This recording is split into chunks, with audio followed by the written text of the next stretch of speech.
जोहार दोस्तों। आज फिर से एक नए वीडियो के साथ आप लोगों के सामने उपस्थित हो रहा हूँ। आप लोगों को वीडियो अच्छा लगे तो इसे सब्सक्राइब ज़रूर कीजिए और कमेंट शेयर करना ना भूलेंगे। दोस्तों, आप लोग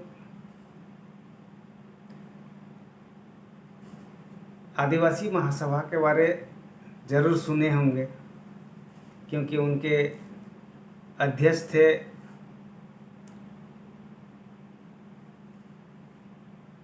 जयपाल सिंह मुंडा जी। लेकिन क्या आप लोगों ने सनातन आदिवासी महासभा का नाम सुने थे? जिस समय आदिवासी महासभा का गठन जयपाल सिंह के नेतृत्व में हुआ था, ठीक उसी समय थेवले ओरांव जी ने सनातन आदिवासी महासभा का गठन किए थे। आज उसी बारे में चर्चा करूंगा, लेकिन उससे पहले और एक चीज़ आप लोगों को बता देना चाहूँगा कि ईसाई धर्म का विरोध सर्वप्रथम थेवले ओरांव जी ने ही किए थे। जब आदिवासियों को ईसाई बनाया जा रहा था तो सर्वप्रथम विरोध जो है थेवले ओरांव जी ने ही किए थे। ये किसान सभा के माध्यम से विरोध किए थे। और आज़ादी के बाद अगर किसी ने ईसाई धर्म को एसटी से हटाने का विरोध किए थे, वे थे कार्तिक उरांव जी, पूर्व सांसद कार्तिक उरांव जी, जो हमारे पूर्व मंत्री गीताश्री उरांव जी के पिताजी थे। इन्होंने ही ईसाई धर्म को मानने वाले लोगों को एसटी से हटाने का विरोध किए थे। उसके बाद आज तक खुलकर विरोध किसी ने नहीं किया। कार्तिक उरांव ने संसद में कहे थे कि 10% ईसाई लोगों ने 90% सरना धर्म मानने वालों का अधिकार को हड़प रहे हैं। 10% ईसाई धर्म मानने वाले ईसाई धर्म मानने वाले एसटियों के द्वारा 90% सरना धर्म मानने वाले एसटियों का अधिकार को हड़प रहे हैं। इसलिए ही जो है कार्तिक उरांव जी ने विरोध किए थे ईसाई धर्म मानने वालों को एसटी से हटाने के लिए। ये विरोध 1962 से लेकर 1971 तक चला था।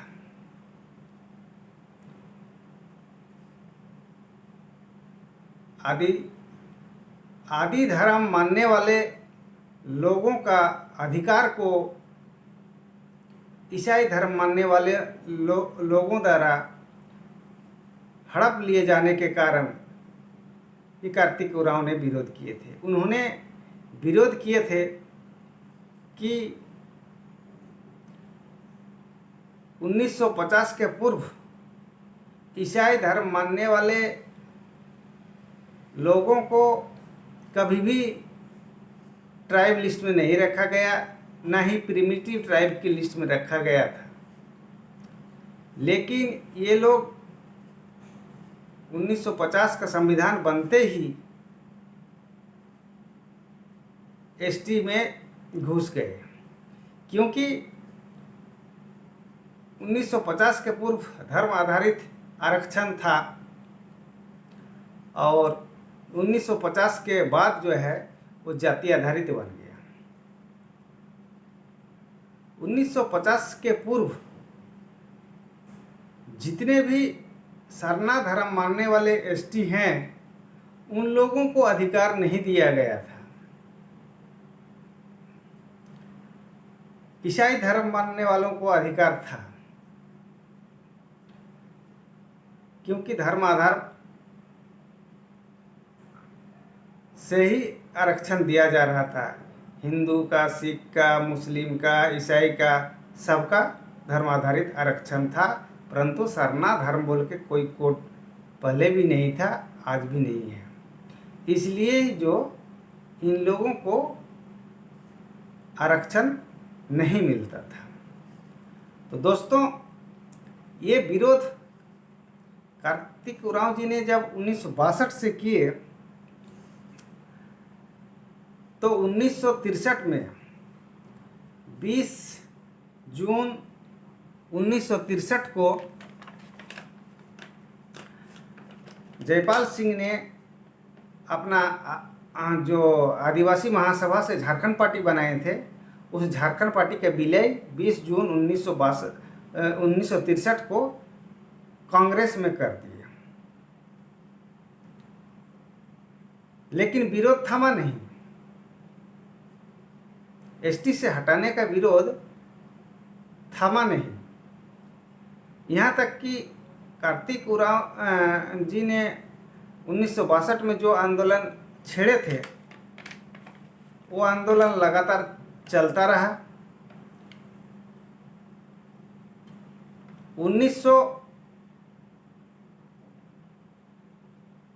1970 में जयपाल सिंह जी का निधन हुआ, फिर भी आंदोलन थमा नहीं था। लेकिन जब पाकिस्तान से बांग्लादेश का विभाजन हुआ 1971 में, तब ये आंदोलन थम गया। दोस्तों, जैसे कि आप लोग जानते होंगे कि 1916 में छोटनागपुर उन्नति समाज का गठन किया गया था, और यह गठन जो है ईसाई धर्म मानने वालों के द्वारा की गई थी। उसी समय साउथ में जो है जस्टिस पार्टी का भी गठन हो चुका था। उन्नति समाज ने ही साइमन कमीशन के सामने सेपरेट स्टेट की मांग किए थे 1928 में।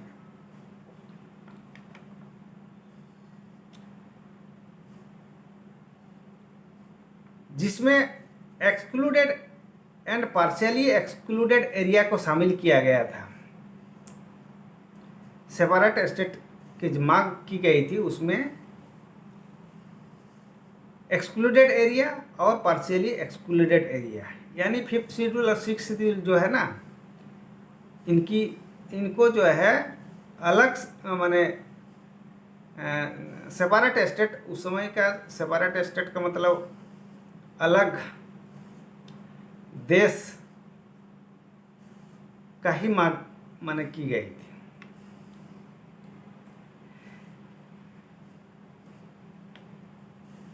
इस संगठन का नाम था उस समय उन्नति समाज 1928 तक। लेकिन ये मांग साइमन कमीशन ने जैसे ही नहीं माना, तब Anglican church, Lutheran church, Roman church मिलकर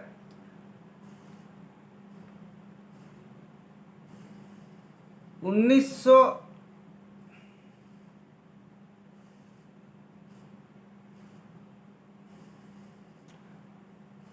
1929 को छोटनागपुर उन्नति समाज का नाम बदलकर छोटनागपुर कैथोलिक सभा रखा। जब 1928 में साइमन कमीशन उन्नति समाज का, छोटनागपुर उन्नति समाज का मांग नहीं मांगा, सेपरेट स्टेट का मांग नहीं माना, तो इन लोगों ने 1929 में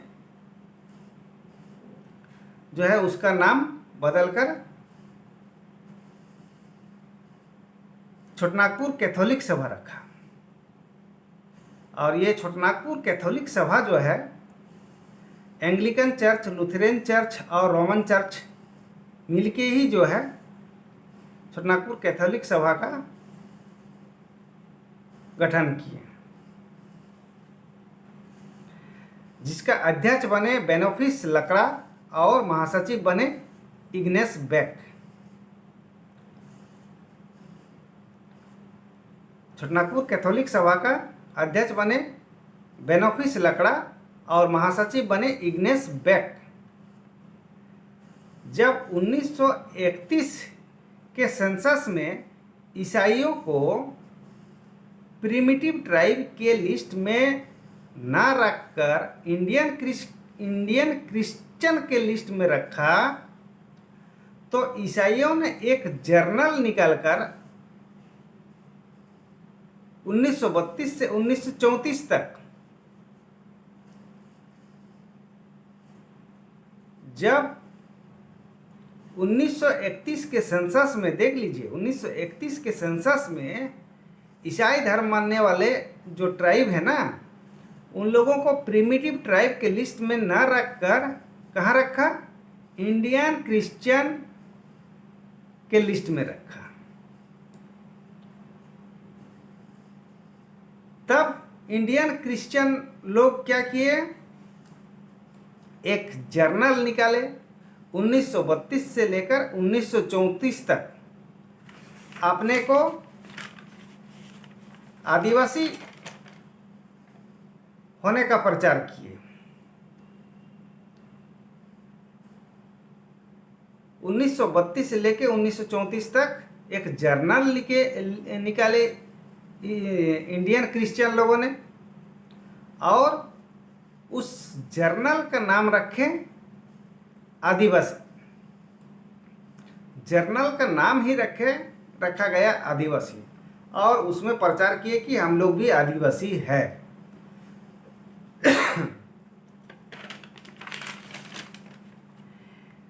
इंडियन क्रिश्चियन के लिए अलग रिजर्वेशन सीट दिया गया था।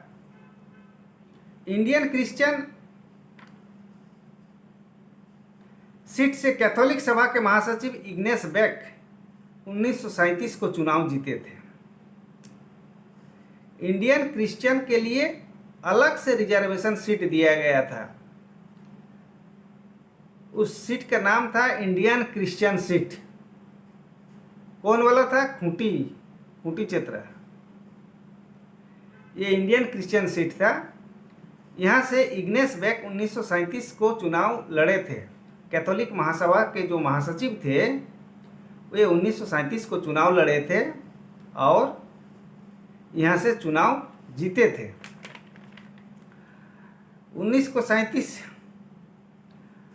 1937 के असेंबली चुनाव के एक साल बाद ही, माने 1937 के चुनाव के एक साल बाद ही 1938 को छोटनागपुर कैथोलिक सभा का नाम बदलकर आदिवासी महासभा बनाया गया। छोटनागपुर कैथोलिक सभा का नाम बदलकर आदिवासी महासभा बनाया गया 1938 को। जनवरी 1939 को एंग्लिकन चर्च के सदस्य और ऑक्सफोर्ड विश्वविद्यालय के छात्र जयपाल सिंह मुंडा को आदिवासी महासभा का अध्यक्ष नियुक्त किया गया जमशेदपुर के महाधिवेशन में।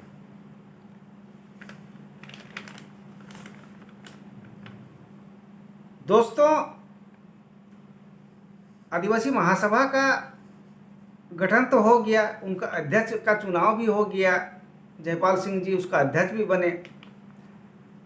लेकिन 1946 के चुनाव में जयपाल सिंह जी स्वयं हार गए खूंटी कॉन्स्टिट्यूशंसी से। तब 26 जनवरी 1950 को नए संविधान लागू होने के पूर्व 1 जनवरी 1950 को ही आदिवासी महासभा का नाम बदलकर झारखंड पार्टी रखा गया।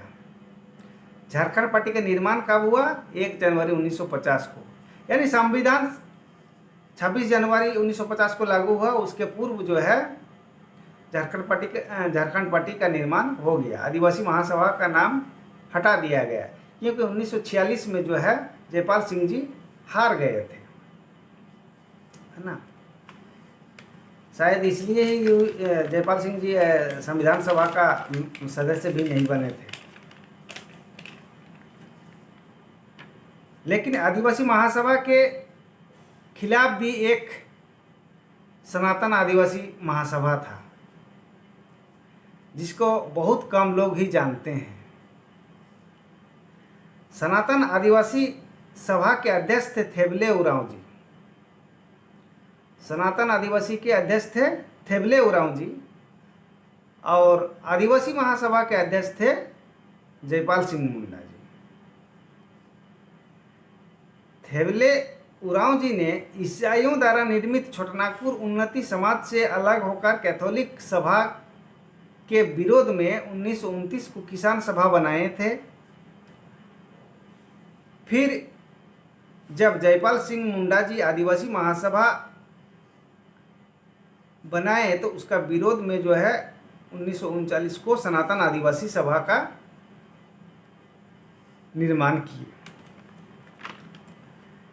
ये सनातन आदिवासी महासभा थेबले उरांव को जो सनातन आदिवासी महासभा था ये कांग्रेस और हिंदू महासभा के सहयोग से बनाया गया था।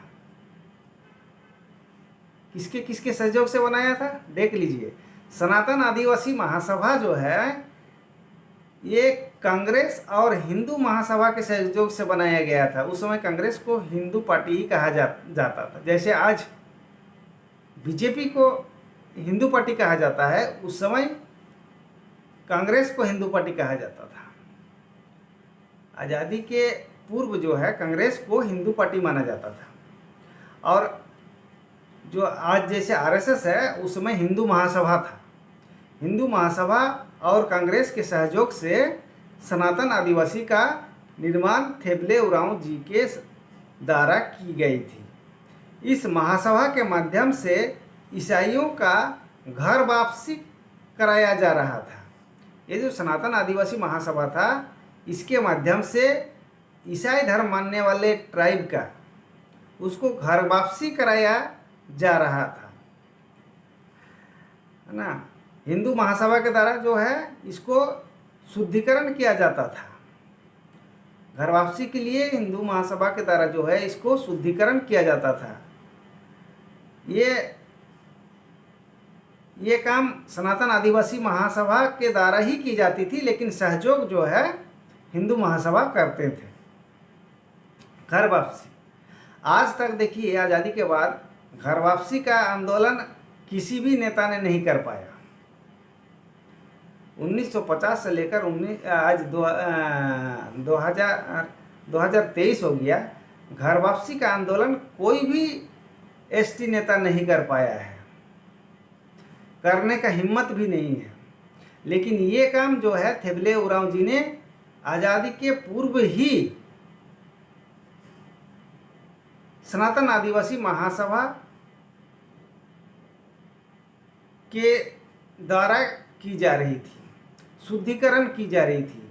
ईसाई धर्म मानने वालों को शुद्धिकरण करके फिर से घर वापसी का आंदोलन छेड़ा गया था। लेकिन आज़ादी के बाद जो है ईसाई बनने का होड़ इतना ज़्यादा बढ़ गया, आज तो ईसाइयों का इतना दबदबा है कि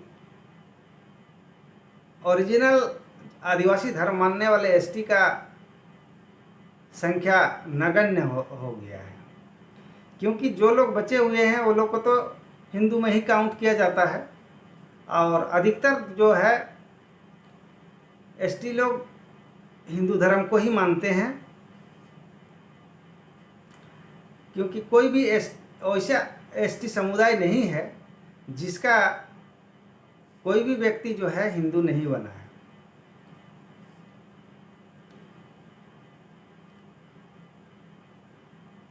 उसी समय जो है जब शुद्धिकरण का प्रक्रिया चल रहा था, सनातन आदिवासी महासभा के द्वारा शुद्धिकरण प्रक्रिया चल रहा था हिंदू महासभा के सहयोग से, उसी समय रांची में श्रद्धानंद हिंदू मिशन की स्थापना भी हुई थी। श्रद्धानंद हिंदू मिशन की स्थापना भी हुई थी रांची में, और उनका पूरा सहयोग था थेबले उरांव जी के सनातन आदिवासी महासभा को कन्वर्टेड एसटी लोग कन्वर्टेड आदिवासियों को वापस शुद्धिकरण करके ट्राइब में लाने का। तो दोस्तों, आज तक 1950 के बाद ऐसा कोई एसटी नेता पैदा ही नहीं हुआ जो काम कार्तिक उरांव ने किए थे। उन्होंने जबरदस्त आंदोलन किए थे ईसाई धर्म मानने वालों के खिलाफ। उस समय तो सुनते हैं कि कई लोग आत्महत्या तक किए थे।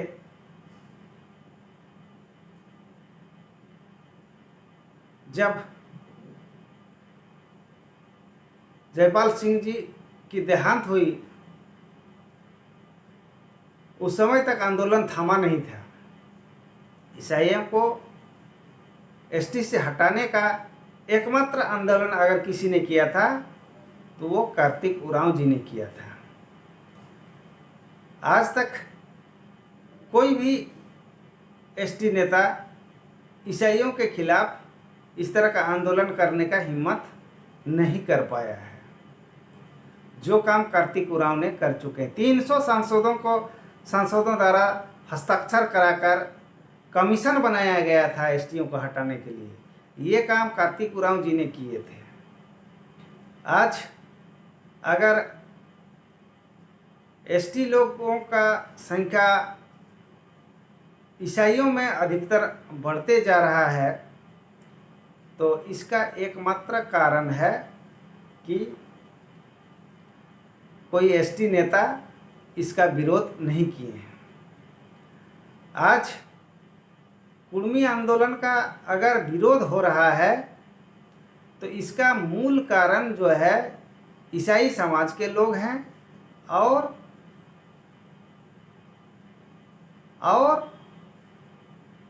उच्च वर्ण हिंदू समाज के लोग हैं। क्योंकि ईसाई समाज के लोग जानते हैं कि कुर्मियों को ईसाईकरण करना बड़ा कठिन है। पहले भी कुर्मियों को ईसाई बनाने के लिए पहला धर्मगुरु बनाया गया था। जिस समय कोई यहाँ का ट्राइब धर्मगुरु नहीं था, उस समय जो है कुर्मियों का धर्मगुरु बनाया गया था जिनका नाम था पौलुस नेमो। उन्हें प्रथम धर्मगुरु भारत में जो है ट्राइब का प्रथम धर्मगुरु पौलुस नेमो जो एक कुर्मी थे उनको धर्मगुरु बनाया गया था।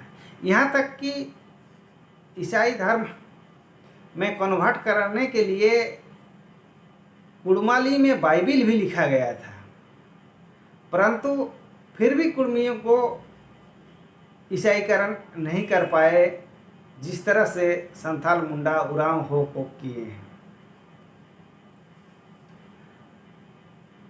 दोस्तों, धर्म का लड़ाई में जो है हिंदू समाज के उच्च वर्ण के लोग भी विरोध कुर्मियों का अंदर से करते हैं, ये लोग करवाते हैं। आज जितना भी विरोध हो रहा है, जैसे आरएसएस के माध्यम से जैसे सलखान मुर्मू जी कर रहे हैं कुर्मियों का विरोध। ये जानते हैं कि कुर्मी ट्राइब है, फिर भी ये लोग विरोध कर रहे हैं। बस सिर्फ लड़ा के जो है यहाँ का मूल जो ओरिजिनल आदिवासी हैं, जो लोग कन्वर्टेड नहीं हुए हैं, उन लोगों के साथ लड़ाने के लिए कुर्मियों का ये प्रोपेगेंडा चल रहा है। क्योंकि वे जानते हैं कि कुर्मी छोटानागपुर के मूल निवासी हैं, यहाँ के आदि बुनियाद हैं, ये सर्वप्रथम यहाँ के आदिवासी हैं। इनको हटाने का कारण कोई लिखित नहीं है। किस कारण से छोड़ा गया, इसका कोई रीजन अभी तक जो भारत सरकार नहीं दे पाता है। इसका मूल कारण ही था कुर्मियों को जो है, कुर्मियों के पास ज़मीन था, उस ज़मीन में जो है कंपनी बसाना था। अधिकतर ज़मीन कुर्मियों का होने के कारण ही जो है उस ज़मीन को लेना था। जितने भी देखिएगा बड़ा बड़ा कंपनी बैठा है छोटानागपुर में, Tata company, Bokaro steel plant, Bhilai steel plant, Durgapur steel plant, जितना भी बना है ये कुर्मी क्षेत्र में ही बना है। और जितना भी बड़े बड़े डैम बने हैं वो ये कुर्मी क्षेत्र में ही बने हैं। इसलिए ज़मीन लेने के चक्कर में ही जो है कुर्मियों को तहस नहस किया गया। दूसरी बात है कि हिंदुओं के उच्च वर्ण के लोगों का भय है कि अगर कुर्मी को एसटी में शामिल किया जाए तो रिजर्वेशन का सीट भी बढ़ेगा, क्योंकि संविधान में प्रावधान किया गया है कि एससी और एसटी का सीट जो है वो उनके जनसंख्या के आधार पर होगी, और वो जनसंख्या लास्ट सेंसस में जो है गिनती होगी, जितना पॉपुलेशन है उस आधार पर उसका सीट का बंटवारा किया जाएगा, उतना सीट उसको रिजर्व किया जाएगा। तो अगर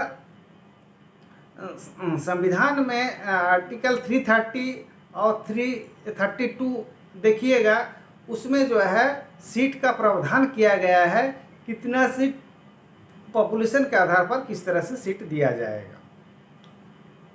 तो संख्या बढ़ेगी तो सीट बढ़ेगा। यदि रिजर्वेशन सीट बढ़ जाएगा तो जनरल सीट घटेगा। तो जनरल सीट जब घटेगा तो तकलीफ किसको होगा? जनरल को होगा। इसलिए जनरल के द्वारा जो है कुर्मियों को एसटी नहीं बनाया जा रहा है, परंतु और उल्टा माने जो अभी वर्तमान एसटी में है उन लोगों को कुर्मियों के साथ लड़ाया जा रहा है।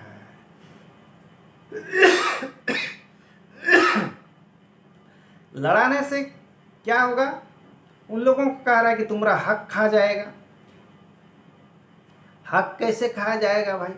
आज यदि तुम्हें 28% रिजर्वेशन दी गई है तो कुर्मी आएगा तो 52% हो जाएगा। उसका वो तो जितना संख्या है उस आधार पर फिर सीट रिजर्व बढ़ जाएगा, तो उसका हक अगर मिलेगा तो सबका अधिकार बंटवारा होगा, सीट तो बंटवारा हो जाएगा। कोई एक समुदाय नहीं ले सकता है। जिस समुदाय का संख्या जहाँ पर ज़्यादा है उसी समुदाय को उस जगह पर सीट रिजर्व मिल सकता है।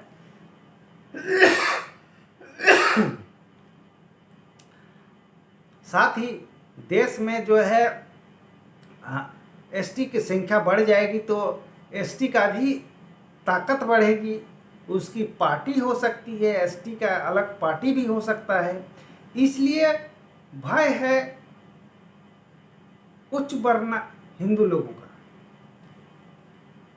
इसलिए ही जो है एसटी लोगों को लड़ाया जा रहा है। जो शिक्षित वर्ग है, एसटी में भी जो शिक्षित वर्ग है, जो कि संविधान पढ़ते हैं, वे लोग सपोर्ट में हैं।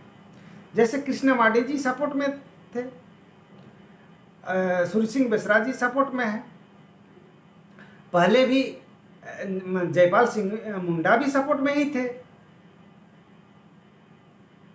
रामदयाल मुंडा जी भी सपोर्ट में ही थे।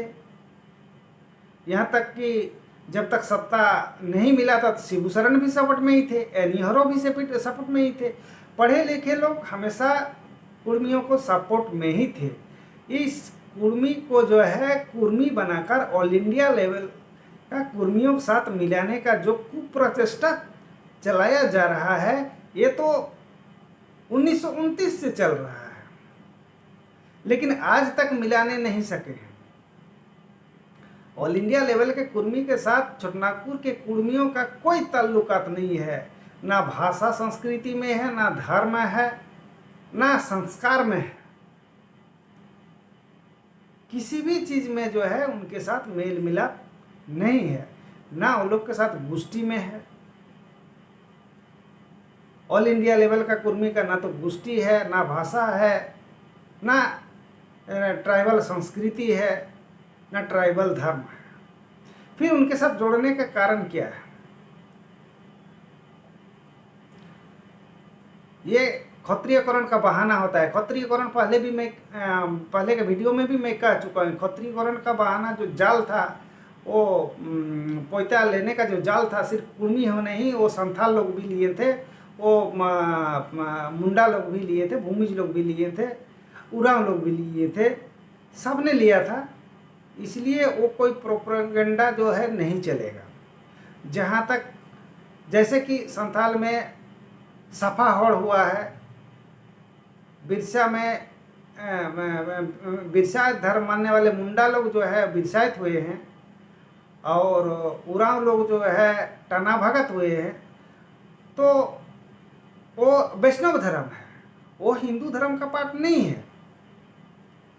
उसी तरह से कुर्मी लोग भी जो है, जैसे कि बहुत जगह हरि बोल करते हैं, वो सब वैष्णव धर्म का पार्ट है, वो हिंदू धर्म का नहीं है। क्योंकि हिंदू धर्म जो है वो वैदिक धर्म है। वैदिक धर्म का मतलब वो ब्राह्मण धर्म है। ब्राह्मण धर्म और वैष्णव धर्म दोनों अलग अलग है। तो यहाँ कुप्रचेष्टा किया जा रहा है, हिंदू हिंदू बोलकर जो ब्राह्मण धर्म को मानने के लिए बाध्य किया जा रहा है। दोस्तों, मैं इस वीडियो के माध्यम से जितने एसटी भाई लोग हैं, जितने पूरे देश के एसटी भाइयों से मैं अनुरोध करूंगा कि कुर्मियों का मामले में आप सभी देखें। कुर्मी बहुत ही पुराना आदिवासी है। इसके साथ अन्याय हुआ है 73 सालों से। इससे आप लोग एसटी में शामिल होने में सहयोग करें। इतने कह के मैं आज का वीडियो को समाप्त करता हूँ। धन्यवाद। जोहार। अच्छा लगे वीडियो तो इससे आप लोग शेयर कीजिए, कमेंट कीजिए, लाइक कीजिए और सब्सक्राइब करना ना भूलेंगे। धन्यवाद दोस्तों।